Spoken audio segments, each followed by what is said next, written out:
My name is Anne Thomas Callahan. Shorty. I wrote this little story here, and what I intend to do with it is make it an exercise for grade school kids, and I'm going to ask them if they can depict the 7 sacred teachings from this story that I wrote. It's called The Great Young Hunter.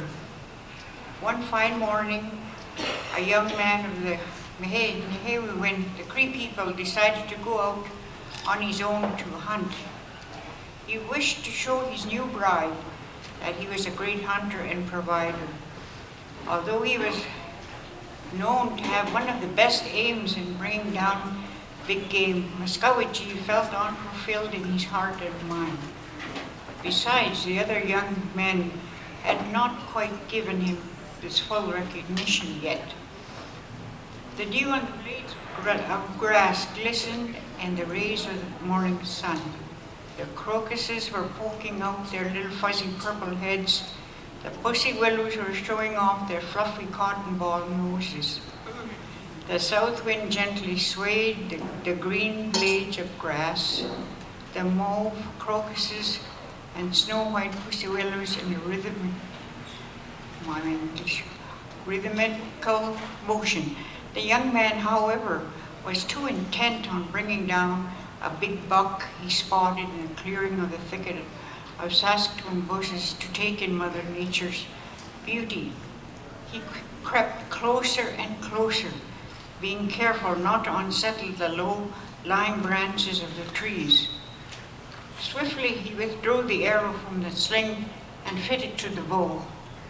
In his haste he lost the steadiness of a skilled marksman, and his arrow landed deep inside the heart of a svelte young doe who crossed in front of the big stag. Realizing the horror of his action, he fell to his knees, lifted his head to the skies, and cried out, "Grandfathers, what have I done? I have brought dishonor to myself, my family, and my people." His shame was much greater as he became aware that the female deer was about to give birth to a baby. Quickly, his mind became crystal clear as to what he must do. With his hunting knife, he opened the belly of the dead mother and lifted the sack and fawn from the warm body of the animal. He breathed life into this young one. The fawn awkwardly found its footings, whereupon Muskowekchi washed the newborn's eyes with his own tears. He offered tobacco near the still body of the mother and the spirited fawn, and Muskowekchi retreated into the thicket. He looked back and saw something he would hold dear in his heart. The majestic stag appeared from the darkness of the forest and licked the fawn and nudged the fawn into the deep woods. On returning to the camp, he sought out the wise old ones. Sitting across from the council of elders, he related his story in an honest and humble manner. The elders listened and held the council by themselves. In the sacred circle, they admonished the young hunter for his folly, but at the same time they heard the earnestness in his plaintive voice, and they were prepared to talk to him once more. The more stately one spoke. "I feel your shame and sorrow, and you must atone your wrongs. You will take the lowest of all tasks in the camp, gathering up buffalo chips for firewood and dragging in, at home we call it squaw wood. That's really a derivative from each square, okay, that word. Dragging the squaw wood from the brushes. You will come forward before the council of elders when you feel you have paid the penance. That will be determined by you alone.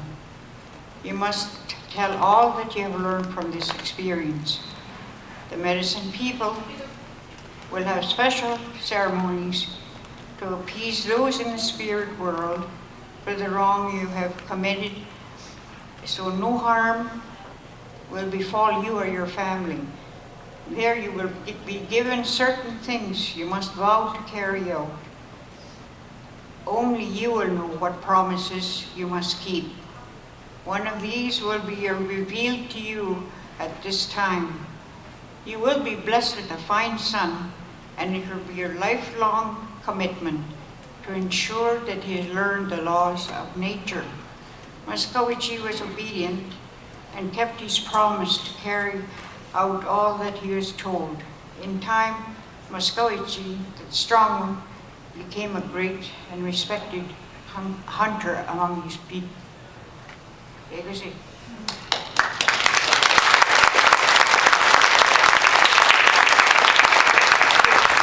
do the exercises with the young people, I give them the story, and they were given the 7 teachings. And you can go in groups, and whatever the story means to them, they will write it down. They probably use computers now, these young, smart people. Anyway, but there's no correct answer. Okay, it'll come from the heart, whatever they see in the story. But they'll have a handout of the 7 teachings: love, respect, courage, honesty, wisdom, humility, and truth.